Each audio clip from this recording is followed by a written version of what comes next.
भी बीजेपी के साथ गलबहियां करते दिखते थे नीतीश कुमार, लेकिन आज वही है जो विपक्ष का पूरा मोर्चा संभाले हुए हैं।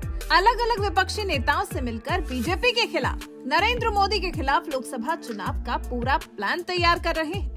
अभी सोमवार को ही पहले उन्होंने तेजस्वी के साथ मिलकर कोलकाता में ममता बनर्जी से मुलाकात की और साथ होने का दम भी भरा, जिसके बाद अखिलेश यादव से मिलने पहुंच गए नीतीश कुमार। कंधे से कंधा मिलाकर साथ होने का भी दम भरा।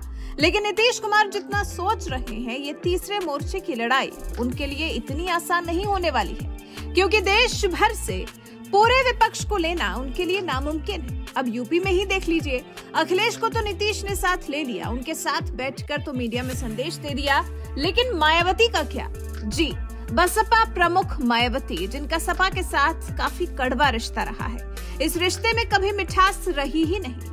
एक बार सब गिले शिकवे मिटाकर दोनों दल साथ आए भी थे, लेकिन इस दौरान बसपा को साथ लेने से सपा का ही नुकसान हो गया। तो फिलहाल तो यूपी की ही पार्टियों को एक साथ लाना नीतीश के बस की बात नहीं लग रही। यूपी में टूटती रही है दोस्तियां। यूपी में समाजवादी पार्टी, बहुजन समाज पार्टी और कांग्रेस के पूर्व के रिश्ते अच्छे नहीं रहे हैं। सपा साल 2017 में कांग्रेस के साथ गठबंधन करते हुए विधानसभा चुनाव लड़ी थी। परिणाम ये हुए कि सपा मात्र 47 सीटें ही हासिल कर सकी और कांग्रेस तो मात्र 6 सीटों में ही सिमट गई। परिणाम देखकर थोड़े दिन कम से कम बातचीत तो रही, लेकिन 2019 लोकसभा चुनाव आते आते ये गठबंधन टूट गया। फिर सपा ने कांग्रेस का साथ न पकड़कर इस बार साल 2019 के लोकसभा चुनाव में बसपा को साथ ले लिया। मायावती ने भी अपना कुछ अच्छा सोचकर गेस्ट हाउस कांड को भुला दिया और सपा का साथ देने को तैयार हो गई। दिवंगत नेता मुलायम सिंह यादव और मायावती उस वक्त गेस्ट हाउस कांड के बाद पहली बार एक मंच पर दिखाई दिए थे। तब दावा किया गया था कि एससी, ओबीसी और मुस्लिम मतदाताओं के साथ आने पर गठबंधन गुल खिलाएगा, लेकिन इस गठबंधन को मात्र 15 सीटें ही मिल सकी।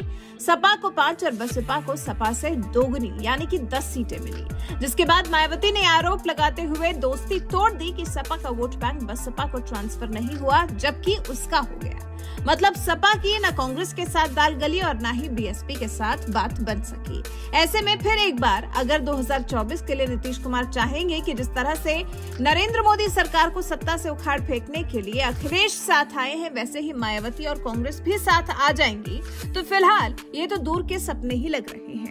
तो ऐसे में सवाल ये उठता है कि भाई फिर 2024 के लिए साझेदारी तय कैसे होगी? चलिए मान लेते हैं कि बीजेपी से निजात पाने के लिए बदले हालात में गठबंधन हो भी जाता है, लेकिन साझेदारी कैसे तय होगी?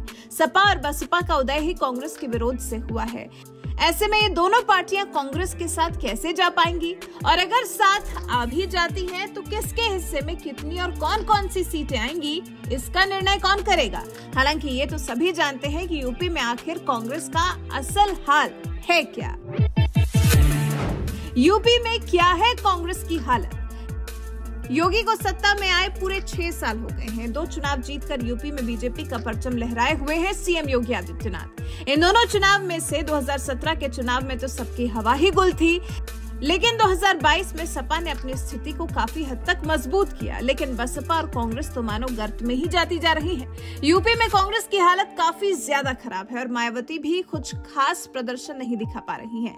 ऐसे माहौल में बिहार के सीएम और जेडीयू अध्यक्ष नीतीश कुमार चाहेंगे कि यूपी का पूरा विपक्ष 2024 के लिहाज से उनके साथ आ जाए, तो ये कवायद आसान नहीं होने वाली है। हालांकि 2024 के चुनाव से पहले नगर निकाय चुनाव को लेकर भी मुस्लिमों को काफी साधा जा रहा है। सपा हो या फिर बसपा हो, पिछले दिनों यूपी में जो कुछ भी हुआ उस सब को लेकर मुस्लिमों के हितैषी बनकर जरूर दिखाया जा रहा है। अखिलेश और मायावती लगातार मुस्लिमों को साधने की कोशिश कर रहे हैं, लेकिन इसका मतलब ये नहीं है कि मुस्लिमों के मन में भी सपा बसपा को लेकर इतनी सकारात्मकता आ गई है कि लोकसभा चुनाव को लेकर मुस्लिम समुदाय उनको वोट डालेगा, क्योंकि यूपी के मुसलमानों का तो सीधा फंडा रहता है कि विधानसभा में वो सपा और बसपा को चुन सकते हैं, लेकिन लोकसभा चुनाव के लिए वो सपा बसपा को नहीं बल्कि कांग्रेस को राष्ट्रीय पार्टी मानते हैं। और वैसे तो मुसलमानों में भी अब बीजेपी सरकार के प्रति प्यार और सम्मान बढ़ा है। ऐसे में लगता नहीं कि विपक्ष या फिर तीसरे मोर्चे का बीजेपी के खिलाफ या मोदी के खिलाफ बनाया गया कोई भी प्लान सफल होने वाला है। आपको बता दें, रविवार यानी कि 24 अप्रैल को पहले नीतीश कुमार कोलकाता में जाकर बंगाल के मुख्यमंत्री ममता बनर्जी से मिले और फिर लखनऊ आकर पार्टी कार्यालय में उन्होंने करीब सवा घंटे तक अखिलेश यादव के साथ चर्चा की। सूत्रों का कहना है कि इस दौरान गठबंधन के आकार पर चर्चा हुई। इसका आकार क्या होगा और इसमें किसको साथ जोड़ना है, किसको नहीं, इस पर मंथन हुआ।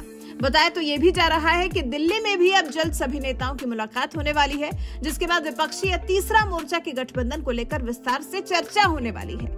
अब दिल्ली में होने वाली इसी चर्चा से साफ हो पाएगा कि ये जो तीसरा मोर्चा बनाने का बड़ा सपना बुना जा रहा है, इसमें ममता और नीतीश का साथ आखिर कौन कौन निभाएगा। वैसे आपको नीतीश के इस तीसरे मोर्चे से क्या उम्मीद है? आपका इस बारे में क्या कुछ कहना है? इस तीसरे मोर्चे के बारे में यूपी को लेकर आपकी क्या राय है? कमेंट कर हमें जरूर बताएं।